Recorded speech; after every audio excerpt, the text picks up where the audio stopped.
Olá, meu colega professor, minha colega professora. Eu sou a professora Adelina Azevedo, sou professora da Secretaria de Estado de Educação de Minas Gerais. E hoje eu estou na companhia das professoras Júnia. Olá, pessoal. Como vão todos? Espero que tudo bem por aí. E da professora Marisa. Tudo bem? Colegas, grande abraço. E com o intérprete Bruno, para a gente falar sobre o seguinte assunto. Nós temos duas aulas, uma sequência com duas aulas, onde na primeira nós vamos falar sobre recomposição das aprendizagens, que é essa aqui, e uma outra aula que nós vamos falar sobre mapa de foco de ciências da natureza, porque eu sou professora de Química, Júnia professora de Física e Marisa professora de Biologia.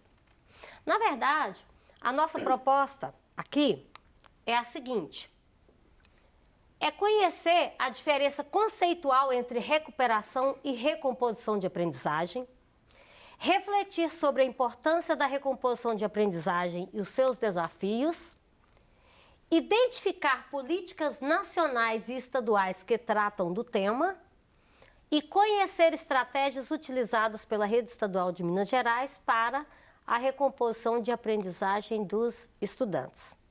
Na verdade, existem várias lives, existem muitos documentos e muitos cursos, inclusive, que tratam desse assunto, recomposição de aprendizagem, que trata de um direito garantido na Constituição de 88, na Lei de Diretrizes e Bases da Educação, e em todos os documentos na BNCC, que é o direito de aprender que todos os cidadãos brasileiros têm. Então, nós pegamos, nós três professoras, fizemos uma curadoria de vários materiais que falam do assunto e selecionamos alguns para apresentar para vocês e batermos um papo sobre esse assunto. Então, vamos lá. Recuperação versus recomposição. Existe uma confusão, embora os temas sejam parecidos, eles trabalham com a aprendizagem do aluno, especialmente daquilo que o aluno tem direito de aprender, e ele não conseguiu fazer isso nesse percurso. Mas existe uma diferença. Recuperar é tornar a ter posse, é reaver. Enquanto recompor é reconstruir, é reorganizar, é restaurar. Então, vamos pegar, por exemplo, Júnia, uma situação do nosso cotidiano enquanto professoras que a gente trabalha com recuperação de aprendizagem. Bom, pessoal, quantas vezes, 1000 vezes, nós já fizemos isso em sala de aula? A gente primeiro organizou um conteúdo, fizemos um plano para aquele conteúdo, depois organizamos uma forma de avaliação para aquele conteúdo. Em determinado momento, nós tivemos que fazer um plano daquela avaliação. Na hora que a gente determinou o que era para ser adquirido pelo aluno naquele plano de avaliação, a gente determinou como que ele deveria nos mostrar aquilo que ele aprendeu, certo? Acontece que se ele não aprendeu determinadas questões daquele nosso plano, elas não serão respondidas, elas não terão sido atendidas, o que vai mostrar que o nosso menino teve defasagem na sua aprendizagem. O que nós temos que fazer? A gente tem que pegar aquele plano que a gente construiu para aquela avaliação e naquele item a gente tem que mostrar novamente ao aluno, de alguma maneira, com metodologias específicas, a nossa escolha, como que ele vai, quais são as formas que ele pode utilizar para recompor aquilo que ele não conseguiu adquirir anteriormente, antes daquela avaliação.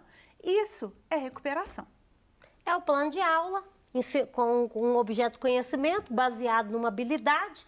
A gente faz uma prova em cima do mapa de habilidade, o famoso mapa de habilidade, que tem escola que exige tem escola que o professor faz por conta própria, mesmo quando não é exigido. Quando a gente vai corrigir as provas, em vez de você ir olhando quantidade de acerto de aluno, você olha quantos alunos acertaram determinada questão. Uma questão que muitos alunos erraram indica que aquela turma não desenvolveu aquela habilidade. É onde você prepara uma estratégia de recuperação. Marisa lembrou disso quando das provas do PAAE, né, Marisa? Sim. Que eram... Sim. Outra coisa importante de comentar, Adelina, é que na recuperação a gente está retomando assuntos que já foram trabalhados e que o aluno, às vezes, ele não conseguiu desenvolver, que ele teve dificuldade. E na recomposição, são, às vezes, assuntos que ele não teve acesso a ele, a gente não conseguiu desenvolver, é uma habilidade que não foi trabalhada e que aí, então, a gente tem que fazer o quê? A restauração daquilo ali, reorganizar, restaurar para que aquilo seja trabalhado. E isso ficou extremo, embora essa questão de recomposição de aprendizagem ela seja antiga e ela vem sendo usada desde a Constituição de 88, ela se tornou mais urgente agora no período da pandemia. Porque no período da pandemia, quem voltou para a escola esse ano, de 2022, pegou aluno no terceiro ano do ensino médio, que não teve oportunidade de aprender adequadamente, ou desenvolver sequer, ou ter acesso sequer às habilidades do primeiro e do segundo ano do ensino médio. Ou seja, ele nem adquiriu, então você não tem nem como recuperar a aprendizagem dessas habilidades. Você tem que fazer uma recomposição.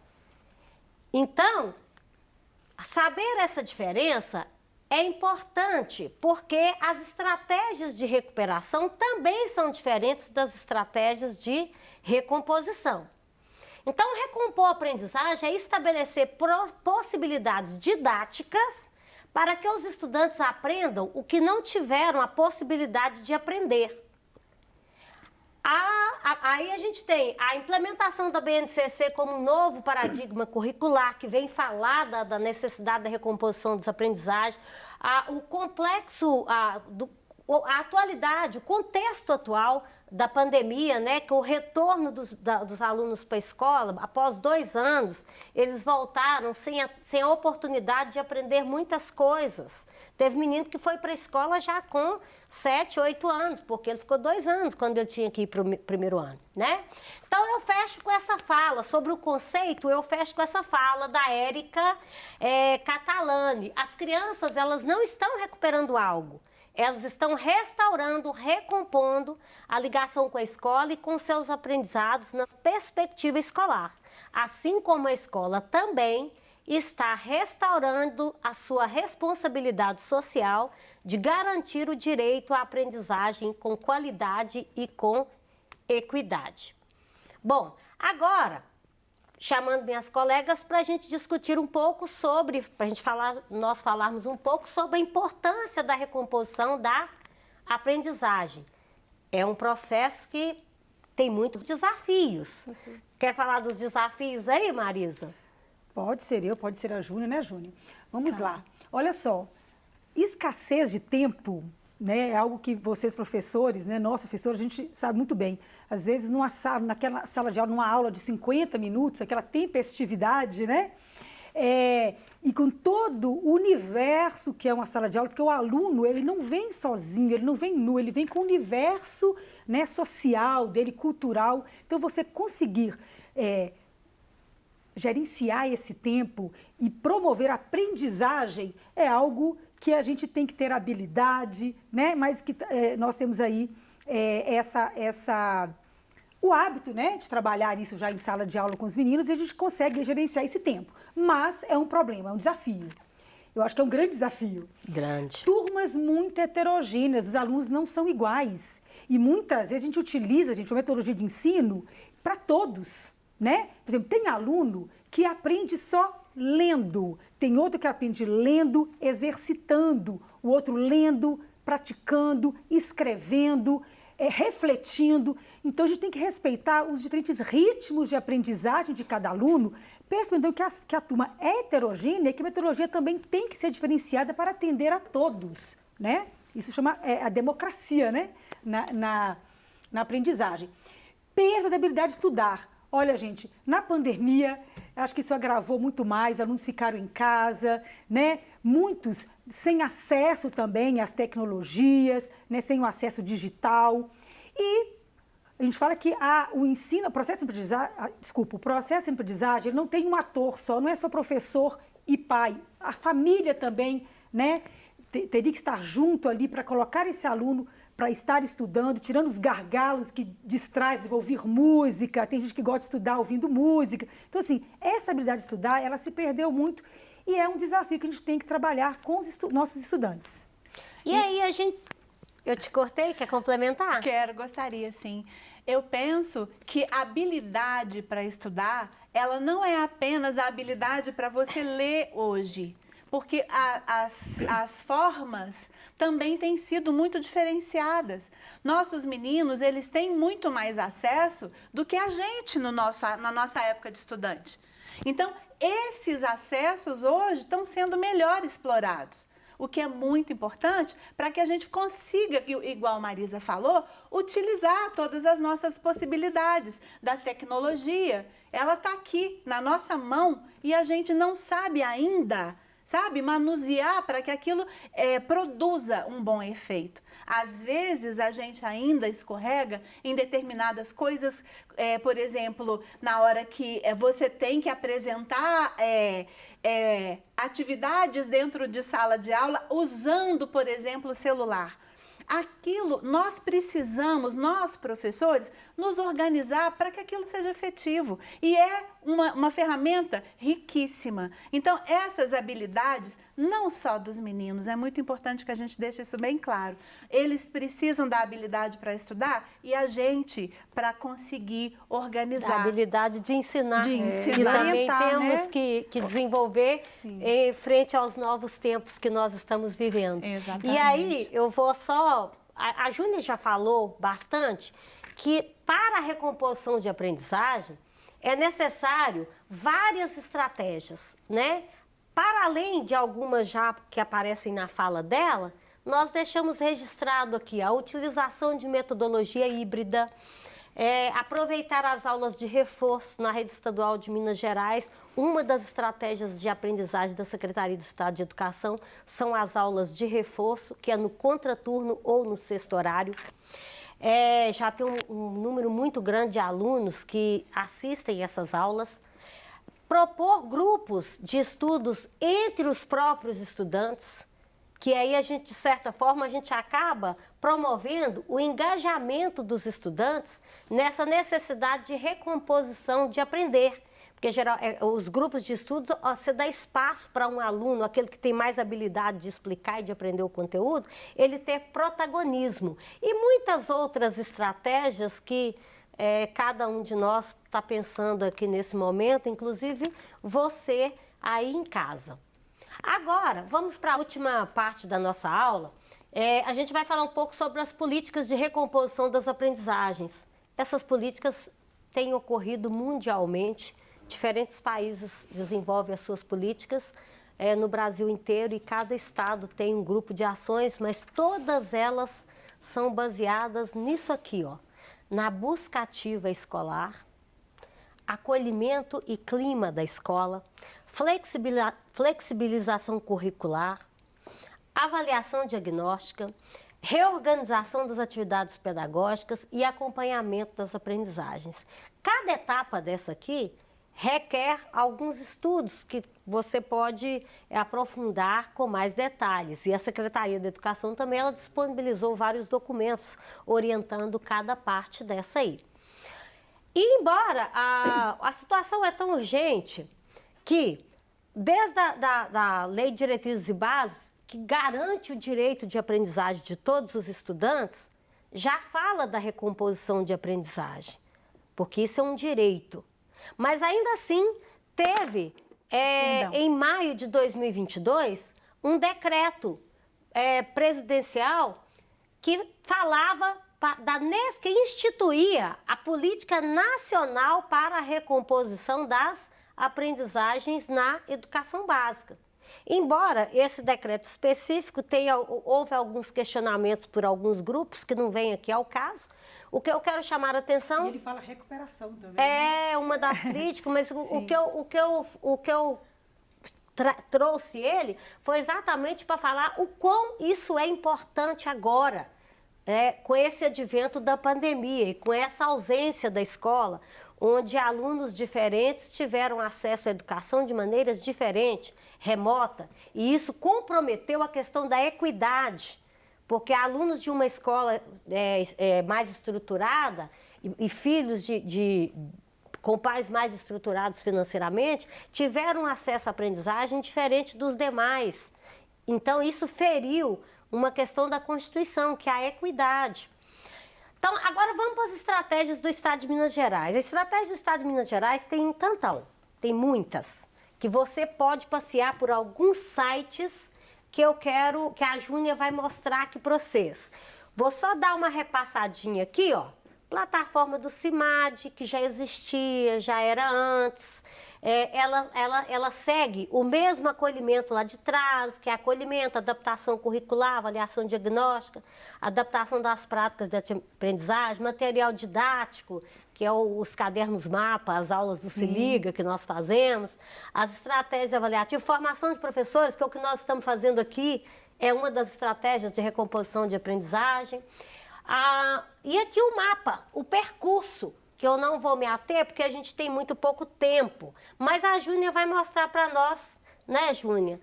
A Júnia mostra aqui rapidinho para a gente as páginas onde você vai encontrar esse material e viajar por ele.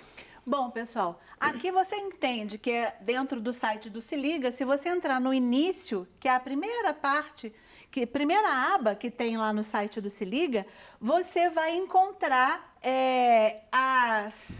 as guias e aqui na frente você consegue achar o fortalecimento das aprendizagens. O que são os fortalecimentos das aprendizagens? São os documentos que a Adelina já havia mencionado. Nesse fortalecimento, pode deixar que eu suba? Aqui, para não bagunçar. Para não bagunçar, exatamente. Aqui você tem os documentos orientadores. Esses documentos que a Adelina citou, são documentos que vão, só um minutinho, eles irão nos organizar. Eles estão sendo enviados para as escolas, viu, pessoal? Todas as escolas recebem essa documentação, mas caso você não tenha recebido da sua escola, está disponibilizado aqui no Estude em Casa para você, em todas as áreas. Olha, escola acolhedora, reforço, os melhores sábados, intervenção pedagógica. Além disso, mais ainda, fortalecimento a respeito de mais intervenção, ou seja, todos os materiais, eles estão disponibilizados aqui para a gente. Basta que a gente tenha esse momento de pegar esse texto e realmente fazer com que isso seja real, funcional dentro da nossa escola. E ainda temos esse, né, Júnia? Pois é, os materiais que são disponibilizados dentro da nossa escola. Esses aqui são os cadernos mapa.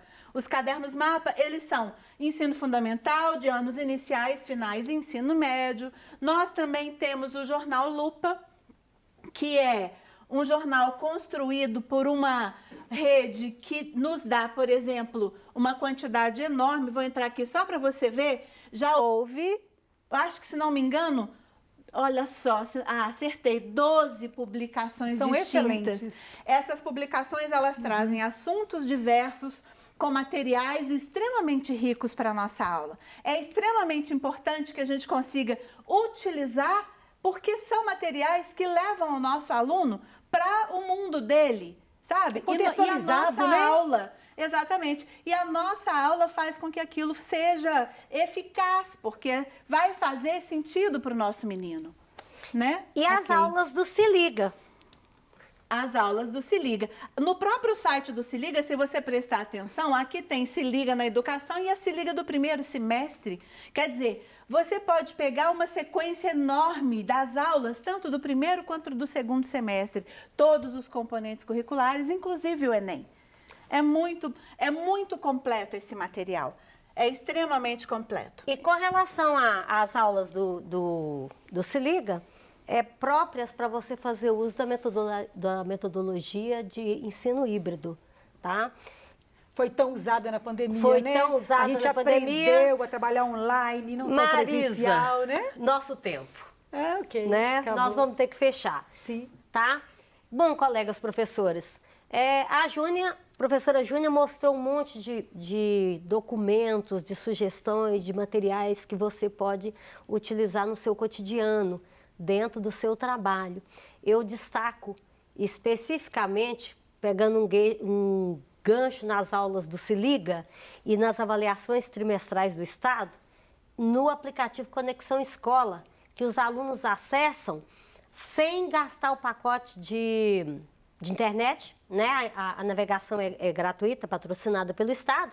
E lá tem as avaliações externas, as aulas do Se Liga e um plano individual de estudo baseado no desempenho dos alunos nas avaliações aplicadas pelo Estado. Aquela avaliação diagnóstica e as avaliações formadoras, que são duas delas. Então, por ali já tem um mapa individual, que é assunto da nossa próxima aula com a Júnia, né? Quando a gente vai falar sobre mapa focal e a gente volta a discutir esse assunto.